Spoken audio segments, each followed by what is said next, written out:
shot more than 6,000 unarmed Palestinians during the Great March of Return, and that's something you probably won't hear from Madonna or Graham Norton on the BBC today. For more on how important Eurovision is to Israel, I'm joined from Manchester by Raphi Bloom, co-chair of Northwest Friends of Israel.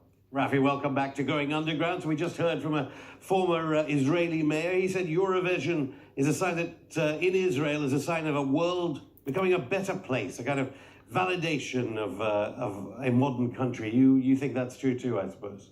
I think it's absolutely fantastic that the Eurovision is being held in Israel. I think it's a fantastic opportunity for the tens of thousands of visitors who will be coming to Israel, for the hundreds of billions of more worldwide who will be watching it, to see that Israel is the only liberal democracy in the Middle East. It's the only country in the Middle East where you can practice any religion freely, where you're not persecuted for your sexuality.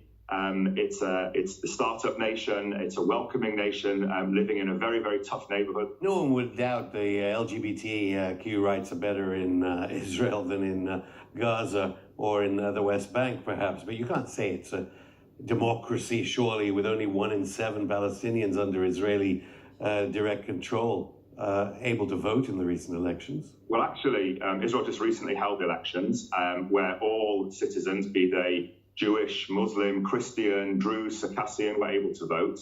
And let's be very clear about this. No, they weren't. They weren't able to vote, were they? 1 in 7 had the right to vote, was the calculation. 1 second. If you ask about Israeli citizens, every Israeli citizen over the age of 18 has the right to vote. If you are referring to Palestinians who live in the West Bank or the Gaza Strip, let's be very clear about this. They have the right to vote in Palestinian elections. People like Roger Waters, Wolf Alice, and they want everyone to boycott the Eurovision Song Contest. You really think that they're motivated by anti-Semitism and not a support for international law? I think the BDS movement, of whom those people that you just mentioned are vocal supporters, is an anti-Semitic movement. I mean, Omar Barghouti, the founder of the BDS movement, has gone on record as saying that he will never countenance, and the Palestinians will never countenance, anything other than a Palestinian state between the river and the sea. Now, that means the end of the Jewish state of Israel. That is anti-Semitic. Yeah, but Roger Waters, I mean, he was on the show just the other week, this show. I mean, you don't think he's an anti-Semite, surely? I mean, the former mayor Shiloh just said he was. I said he would deny it, obviously.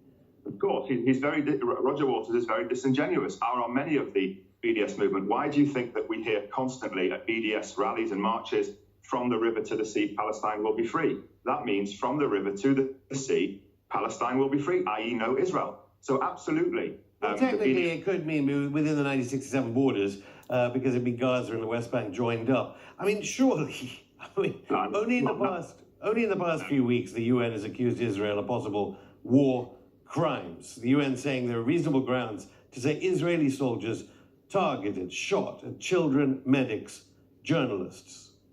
So how can the Eurovision Song Contest be under the auspices of a country that does that?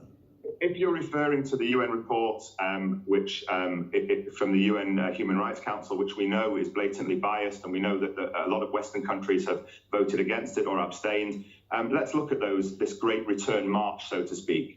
We saw a BBC documentary only a couple of nights ago in the UK that clearly showed and quoted Palestinian demonstrators saying that there were Hamas terrorists in their midst with rifles and AK-47s and pistols attacking Israeli positions. We saw Yahya Sinwar, the head of Hamas, saying we're going to tear the border down and rip out the hearts of Israelis. Israel has the right, as any sovereign nation does, to defend its borders and its civilians within those borders.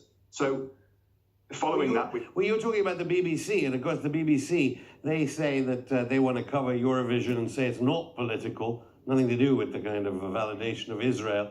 You'd go with the BBC version of that rather than the United Nations that says Israeli soldiers gunned down 6,000 unarmed protesters. First of all, if you watch the BBC documentary, you can see that many of them were not unarmed.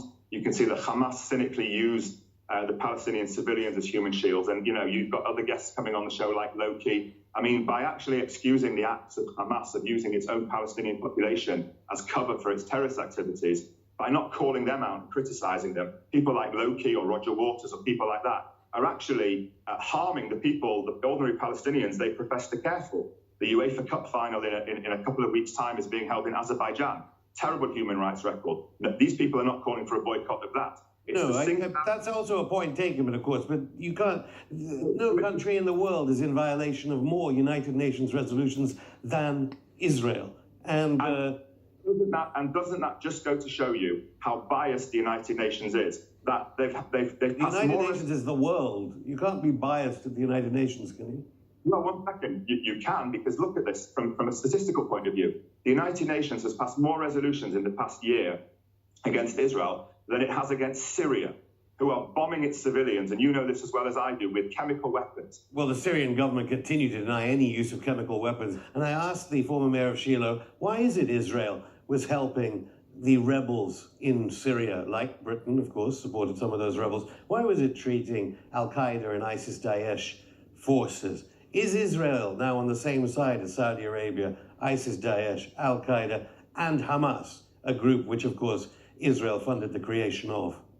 I think that there's never been any proof that Israel has funded or helped ISIS or Daesh or Al-Qaeda. We saw Netanyahu on the Golan Heights visiting the hospital in the occupied Golan Heights, and they were treating Al-Qaeda and ISIS. What you saw him visiting and treating was it's Syrian civilians caught up in this brutal civil war. No, it was the Al-Nusra Front, wasn't it?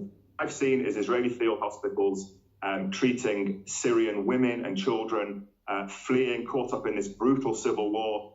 And so Israel is absolutely not in bed with ISIS or Daesh. That is, it's conspiracy theories on steroids. And it certainly, is only interested in helping civilians. Raphi Bloom, thank you. After the break. In response to tonight's Israeli Eurovision Song Contest final on BBC, hip-hop artist and